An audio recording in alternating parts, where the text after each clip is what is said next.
When I asked my daughter-in-law if someone could take over the cooking for just 1 week, she smiled and said, "Maybe it's time you rested in peace, Margaret." I blinked. She said it like a joke. Light. Casual. Not even looking up from her phone. The kitchen still smelled like baked chicken and rosemary. My hands were still wet from washing dishes when the words landed. And for a moment, I just stood there. So still, I could hear the hum of the refrigerator behind me. David chuckled. "Come on, Mel," he muttered, half amused. "That's a bit much." But he didn't defend me. He didn't ask if I was okay. He didn't even look at me. 40 years. I've been serving this family for 40 years. From the moment David was born to now, his own children asleep upstairs in beds I made, in a house I cleaned, under a roof my late husband paid off. I cooked. I cleaned. I gave up everything, and when I asked, just once, for someone else to make dinner for a week because my back ached and my fingers were stiff, I was told to rest in peace. So I did. I walked upstairs, pulled out my old suitcase from the back of the closet, and packed exactly 3 outfits. No fuss, no noise. I folded my apron one last time and placed it gently on the kitchen counter. Then I left. No note, no goodbye. Just silence. And for the first time in my life, it was a silence that belonged to me. After Richard died, the house felt like a hollow shell. 42 years of marriage, and then one day, it was just me. And the silence. I didn't even have time to grieve properly. Before the funeral flowers wilted, David had already suggested I move in with him and Melanie. "We just don't want you to be alone, Mom," he'd said gently, his hand resting over mine. "You'll have the kids around. It'll keep you busy." Melanie nodded, smiling like she meant it. "And you can finally relax. No pressure, no stress, just family." It sounded kind, maybe even loving, but looking back now, I see it for what it was. The beginning of my second job. One I didn't sign up for. They set up a room for me on the ground floor, near the laundry room. Said it'd be easier on my knees. It also made me the first person awake and the last to sleep, because the kitchen was only a few steps away. First, I didn't mind. I needed the distraction. I cooked breakfast, packed school lunches, folded laundry, scrubbed bathrooms, made dinners. Melanie went back to work within 2 weeks, said she was finally reclaiming her career. David had just been promoted. Meetings, travel, deadlines. So I became the fallback. The glue, the unpaid, unthanked, invisible woman in the house. When Olivia was born, I gave up my twice-a-week quilting club to take care of her full-time. When Zach started soccer, I rearranged my grocery runs to pick him up from practice. On weekends, I deep cleaned the house while they went to brunch with friends. Every time someone complimented Melanie on how well she managed work and family, she smiled and said, "I'm just lucky to have support at home." Not once. Did she say my name? People praised my devotion, my energy. "She's the heart of that home," they'd say. And I was. But hearts get tired too. Once at Thanksgiving, I cooked for 16 people. Turkey, ham, stuffing, 5 sides, and 3 pies. Melanie came into the kitchen, took a sip of wine, and said, "This gravy needs more salt." Then turned around and walked out. I stood there, ladle in hand, shaking. Not from anger, just from exhaustion. One night last month, I asked David if we could hire someone to help clean once a week. Just a few hours. Nothing fancy. He blinked. "Mom, are you feeling overwhelmed?" I wanted to scream. "Am I feeling overwhelmed?" Try doing this job for 20 years without a paycheck, without a thank you. Try raising your grandkids while your knees swell and your hands cramp from arthritis. Try sleeping with a heating pad every night so you can make pancakes by 6 a.m. But I didn't say any of that. I just smiled and said, "Only a little tired." He patted my hand and said, "You're stronger than you think." Funny thing is, I was, but strength doesn't mean you should be used up like a dish rag and hung out to dry. Every corner of that house bore my fingerprints. Every plate they ate, from every sock they wore, every bedtime story whispered in the dark. I was there, and still, no one ever asked, "How are you, Mom? Are you okay?" They just assumed I would keep going until I didn't. It started with the dizziness. Subtle at first, just a strange lightheadedness when I stood up too quickly or bent down to tie Olivia's shoes. Then came the aching in my joints. My knees swelled by mid-afternoon, and my fingers stiffened so badly I couldn't even grip the potato peeler properly. But I kept going. Because that's what I've always done. When the fatigue hit, deep, bone-heavy exhaustion, I finally made an appointment. The doctor was kind, young, with soft eyes and a voice that felt too gentle for the words she said. "Margaret, your labs show signs of inflammation. It might be arthritis or early signs of something autoimmune. Whatever it is, it's clear your body's under stress. You need rest, real rest, not just naps between chores." I nodded, biting the inside of my cheek. I didn't tell her I'd already cleaned a bathroom, folded 2 loads of laundry, and made lunch before coming to see her, on I. The way home, I stopped at the grocery store like always. I still made dinner that night, chicken pot pie from scratch, just like David used to love as a boy. That was the night I brought it up. I waited until after dinner, when the kids were upstairs and Melanie was scrolling through her tablet. "Mel," I began softly, drying my hands on a dish towel. "I was thinking, maybe we could hire someone, just once or twice a week, to help with the cleaning or dinner, just for a bit." She didn't even look up. "What for?" "I've been feeling not great. The doctor says I need to rest more. Maybe it's time we rotate dinner duty, even just for a week." She finally looked at me then, not with concern, just vague irritation, like I'd interrupted something important. "You've been sitting at home for decades," she said, her lips curled into something between a smirk and a sneer. "What are you tired from?" I stood there, stunned. She chuckled and added, "Seriously, Margaret, you don't even work. We all have jobs. You just take care of the house. That's not exactly hard labor." I opened my mouth to reply, but my throat tightened. The ache in my back flared. My fingers throbbed where I gripped the dish towel too tightly. "I'm just asking for 1 week," I said quietly. She sighed and shut her tablet. Then she turned to me with that same fake smile, voice light and airy like what she was saying wasn't venom. "Well then," she said, rising from the couch, "if it's really that hard, maybe it's time you rested in peace." She laughed like it was clever, but something inside me went still. I didn't respond. Just turned back to the sink and finished washing the last pan. My hands were shaking. Later that night, I heard voices, drifting from the upstairs hallway. The bedroom door was cracked open just enough. "I think Mom's just getting too old for this," David said. Melanie murmured something I couldn't make out. David sighed. "Maybe it's time we looked into a care home or something part-time. She's slowing down. I mean, it's not like we can count on her forever." I stepped back into the dark hallway, my breath shallow. Care home. Count on me. Forever. The words hung in the air like smoke, thick and suffocating. I stood there for a long time, staring at the staircase, listening to the quiet hum of the house I built with my bare hands. I'd given them everything. My time. My strength. My years. Now they were counting down the days until I disappeared. And that's when I knew. My usefulness had an expiration date, and they'd already penciled it in. I didn't argue, didn't yell. I'd spent my whole life raising my voice in silence, through service, through sacrifice. And clearly, none of it had been loud enough to be heard. So that night, while the house was asleep, I wrote a note. Taking some time away. Don't call. Don't come looking.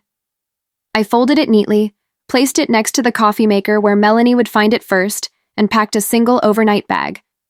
Nothing dramatic, just the essentials, a couple of sweaters, a few old photographs, my late husband's pocket watch. Then I stepped out into the night. No one stirred. I didn't leave town. I went somewhere no one else even remembered existed. The cabin. Richard's old lake cabin, tucked away 2 hours outside the city, surrounded by pine trees and soft water and quiet. He used to call it our tiny secret kingdom. We hadn't been there since the kids were little.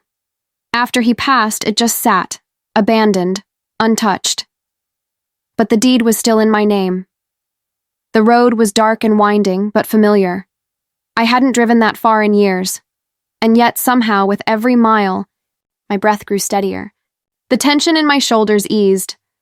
By the time I turned down the dirt path and saw the outline of the little wooden house nestled against the trees, something inside me loosened.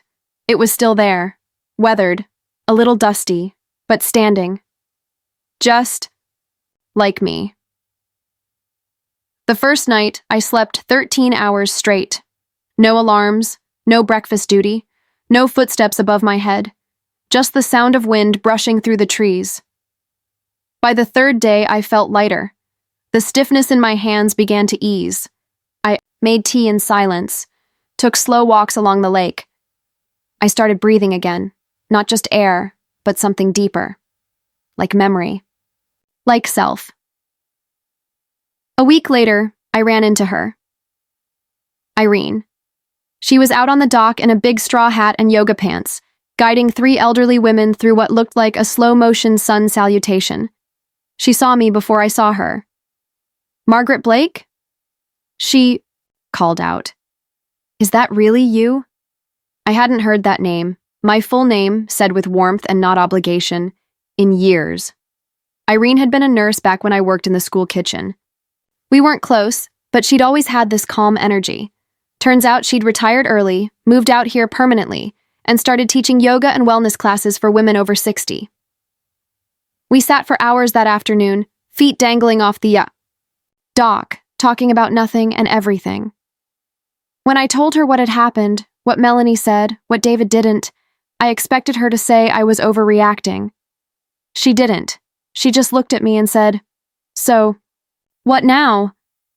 That night, I lay in bed staring at the ceiling, the smell of cedar and lake water all around me, and for the first time in decades, I didn't feel guilty for resting. I felt free. The morning they found the note, Melanie laughed. "I bet she's just hiding out at the library," she told David, waving the paper like it was nothing. "She probably wants us to beg her to come back." David didn't laugh, because by then, Zach was crying over a burnt pancake. Olivia had worn mismatched shoes to school, for the second day in a row. The sink was overflowing. The laundry room reeked of mildew because no one remembered to move. The wet towels to the dryer, and the chicken left in the fridge was still raw when Melanie shoved it into the oven. By day 3, they stopped pretending everything was fine. David called my phone 15 times, left voicemails, texted, "Just tell us you're okay, please." Melanie tried to make spaghetti. She ended up burning the noodles to the bottom of the pot and ordering takeout. Olivia threw a tantrum at bedtime because I wasn't there to read Goodnight Moon. Zach asked if Grandma was dead. The house, once perfectly timed like a clock I'd wound daily with invisible hands, began to fall apart. On day 5, David filed a missing person report. He didn't know where else to look. I wasn't at my sister's.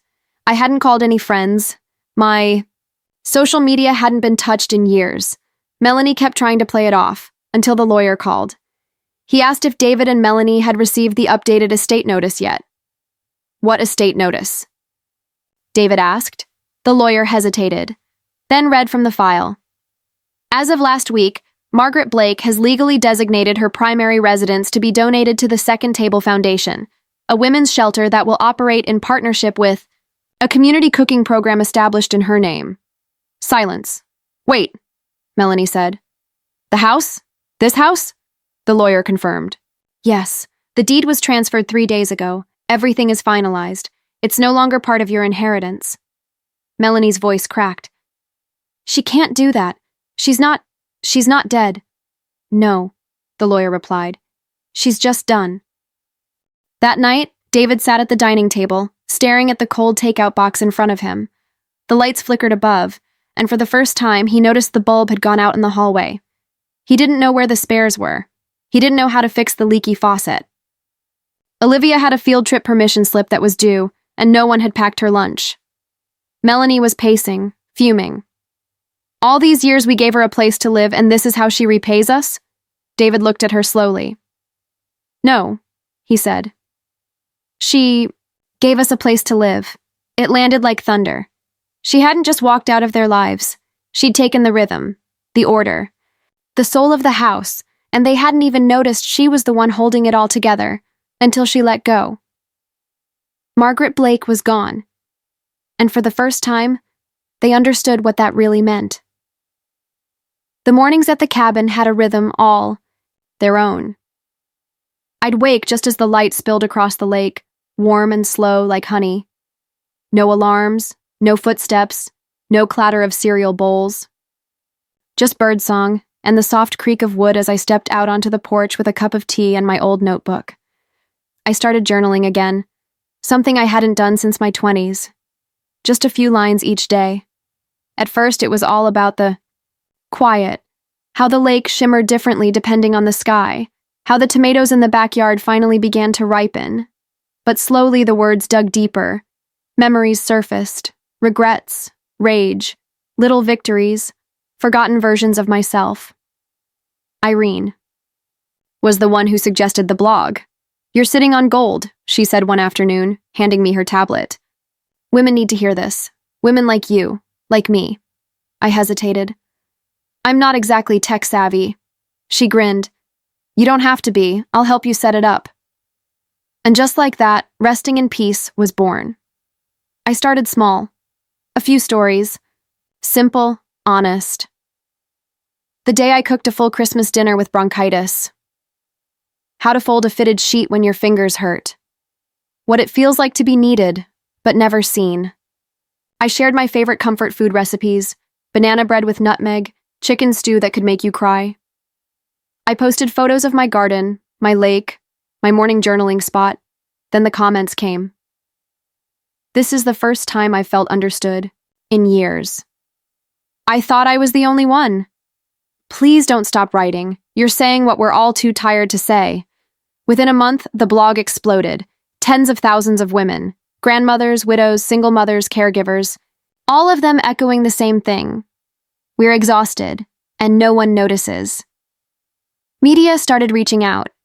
A lifestyle magazine ran a piece titled, "Resting in Peace and Finally Being Heard." Then a producer from a morning talk show called. They wanted me to come on and speak about late life reinvention. I almost said no, but Irene insisted. "Margaret," she said, squeezing my hand, "you're not just healing anymore. You're leading." So I went. I wore the soft lavender sweater Richard once bought me, sat under the studio lights and told the world the truth. I spent 40 years giving everything to a family who thought love meant labor. I didn't leave because I stopped caring. I left because I started caring. About me. The clip went viral. The anchor teared up. The studio audience gave a standing ovation. And just like that, I wasn't just a runaway grandmother anymore. I was a voice, a woman reborn. Not in spite of her age, but because of it. The garden outside the cabin bloomed fuller than ever. My inbox overflowed. Local groups started inviting me to speak. I even had to ask Irene to help moderate the comment section. Women wrote to me from all over the country. Some from nursing homes, some from high-rise apartments, some from kitchens just like the one I left behind. They didn't want fame. They didn't want revenge. They just wanted peace. And finally, so did I.